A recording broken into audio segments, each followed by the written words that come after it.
Ada piramid, ada keraton, ada punden berundak. Nah ini bukan candi atau piramid karena hasil kajian berbagai ilmuwan arkeologi bahwa situs ini diperkirakan dibangun jauh sebelum piramid dan candi. Oh iya, saya baca juga gitu. Yaitu ini adalah punden berundak. Punden berundak itu salah satu bangunan atau struktur tanpa ada tiang, tanpa ada atap. Jadi struktur batuan-batuan disusun secara berundak atau bertahap, terdiri dari 5 teras atau 5. Ini baru teras pertama, Pak.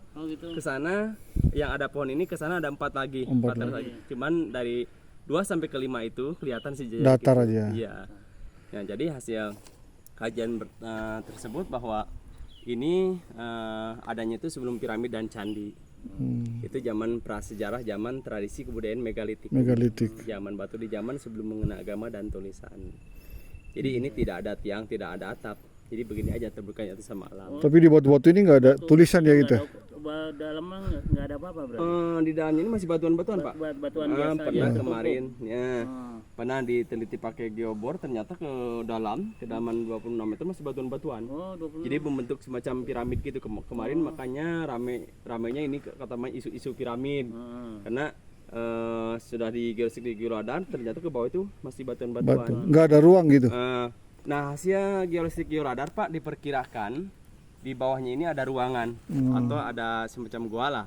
Tapi itu masih misteri. Karena dibuktikan dengan geobor tersebut ternyata masih batuan-batuan. Gitu. Makanya kemarin ramai piramid, padahal bukan piramid karena ini dibangunnya jauh sebelum piramid. Tapi batu-batunya tuh nggak ada kayak tulisan kayak prasasti? Belum ada, Pak. Oh, nggak ada. Makanya menurut ahli arkeologi ini zaman era prasejarah itu berhubung belum ditemukan ada huruf tulisan. atau tulisan. Hanya mengandung simbol-simbol aja 5. Ada batunya. Kayak ada jari gitu ya? Nah, ada sudutnya kebanyakannya 85% sudut 5. Ada 5 tingkatan.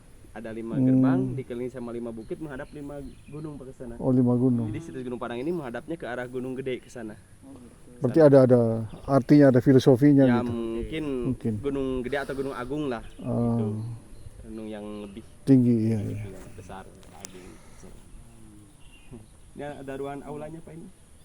Ruangan aulanya, tidak pintu masuk dari sana. Ini yang sebelah ini lagi paling gini, Pak. Ini ada bekas garisan jari tangan, Pak. Dulu katanya sambil putih tangannya di sini. Oh, jari ya. Iya.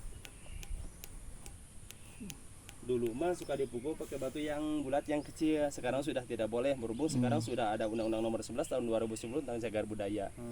Dulu, rusak ya? Dulu waktu Undang-Undang Nomor 5 tahun 1992 tentang Benda Cagar Budaya, ya, karena kebutuhan cagar budaya itu bukan untuk 10-20 tahun. Jadi generasi anak cucu kita mendatang mereka harus tahu juga gitu. ya. Jadi setiap teras itu, Pak, ada keunikannya. Nanti di atas ada kursi batu. Ada batu goresan relief Kujang, ada jejak maung, batu kanuragan, dan batu singgasana raja. Jadi cerita masyarakat bahwa tempat ini pernah digunakan pada masa era kerajaan Prabu Siliwangi atau kerajaan Pajajaran. Dalam arti bahwa sebenarnya jauh sebelum kerajaan ini udah ada, cuman pada masa kerajaan pernah digunakan. Nah, air minumnya, Pak. Oh iya. Begitu Bonang, karena menurut cerita masyarakat, Pak, dulu jauh sebelum ke belakang, sebelum banyak radio dan speaker, katanya kalau tengah malam-malam tertentu lagi sepi, dari kejauhan itu suka kedengaran ada suara gamelan sampai kampung bawah, dan sebelah di atas setiap malam tersebut mereka suka siri sangka menurut orang bawah di kampung atas pun duganya kampung yang di bawah ternyata di sini. Jadi katanya bahwa batu ini dulu diperkirakan dijadikan sebagai sumber bunyi, sumber nada, bahwa sebagai simbol upacara akan segera diawali. Karena mereka kegiatan ininya diawal dari teras ini, aula ini. Karena secara bertahap sampai yang paling sakral atau kesempurnaannya mereka diakhiri di teras kelima. Berarti udah berbudaya ya, walaupun belum mengenal tulisan. Ini namanya batu kecapi, Pak. Batu kecapi. Karena ada goresan ini, makanya dinamakan batu kecapi.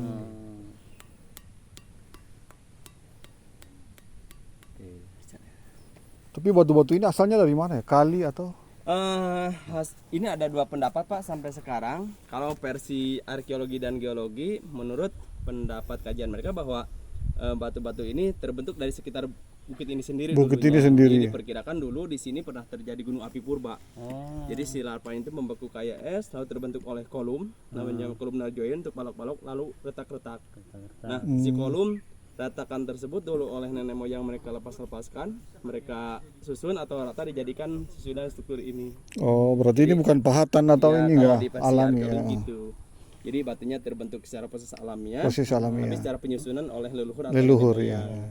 Tapi di cerita masyarakat ada lagi Pak cerita, cuman ini hanya cerita aja gitu. Jadi katanya si batu-batu ini dulu diambil dari sekitar timur sana Pak. Dulu ada nama Gunung Batu, tempat batuan-batuan, lalu ada nama Kampung Ciukir. Nah di cerita masyarakat katanya si kampung tersebut dulu tempat pengukiran batu ini di sana. Karena pada waktu zaman dulu di Kampung Ciukir tersebut diketemukan apa yang tipis-tipisnya. Masih ada Tatanya. jejak. Bahkan balok ini di sana ada. Lalu ada nama Kampung Empang, dulu ada semacam danau. Empang tersebut dulu sebagai tempat pencuciannya. Jadi sudah diukir, dibuat, Baru diangkat ke sini. sana, lalu dipindahkan atau ditaruh di sini. Luar biasa banyak segini kalau diangkat. Jadi cuma ini kita. Cerita aja ya. Lalu ini ada nama Gunung Masjid Pak. Kalau di cerita masyarakat, mungkin kalau di zaman peradaban mesin sekarang, Masjid Langgar atau musola itu salah satu tempat ibadah atau tempat suci. Jadi intinya bahwa tempat ini dulu oleh nenek moyang mereka jadikan tempat yang lebih dihormati. Jadi Pak di sini. Tempat ritual ya. Ya intinya fungsinya sebagai tempat peribadatan sih sama. Peribadatan ya. Tempat peribadatan nenek moyang dulu. Lalu ke sini, lalu dulu untuk mereka ke atas Pak, ke tengahan ini. Oh, naik situ. Dulu mah sekarang sudah tidak boleh berhubung, batunya sudah rawan banyak yang goyang. Paling longsor ya.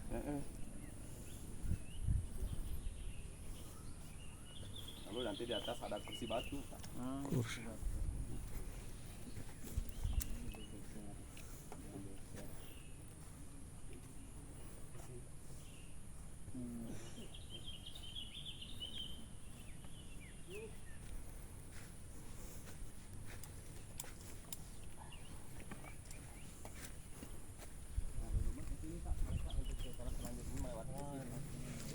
Ya ada 5 gerbang. 2, 3, 4.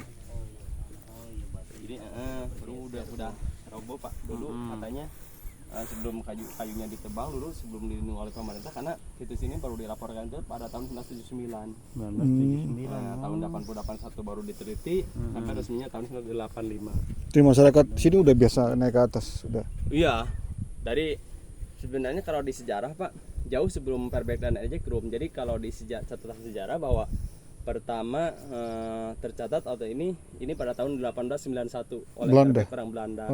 Lalu dilanjutkan Ejek Room pada tahun 1914. Nah masyarakat sekitar ini jauh sebelum Perbek dan Ejek Room, kalau masyarakat sekitar ini tempat ini udah tahu, udah ada, bahkan udah digunakan. Dianggap biasa Ya, gitu.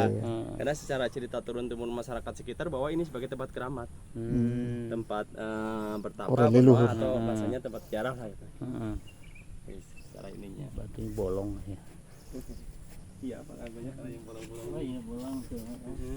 Hanya baru itu Pak, ada golesan paling bolong Iya. gitu. Jadi belum setara gitu lah.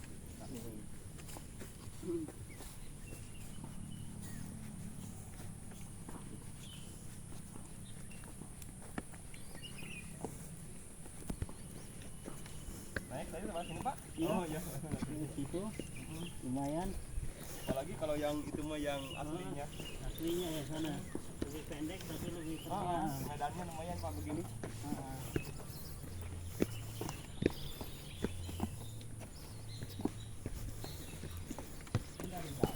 Iya dado. Iya. Lihat di situ terus. Langsung jarak dia.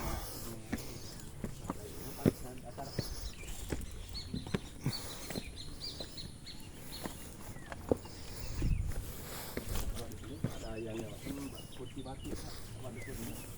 Nah, ini. Jadi sebagai tempat bermusyawarahnya nenek moyang ini sebagai untuk tokoh di sini. Jadi tempat ini selain tempat peribadatan itu juga tempat musyawarahnya nenek moyang dulu.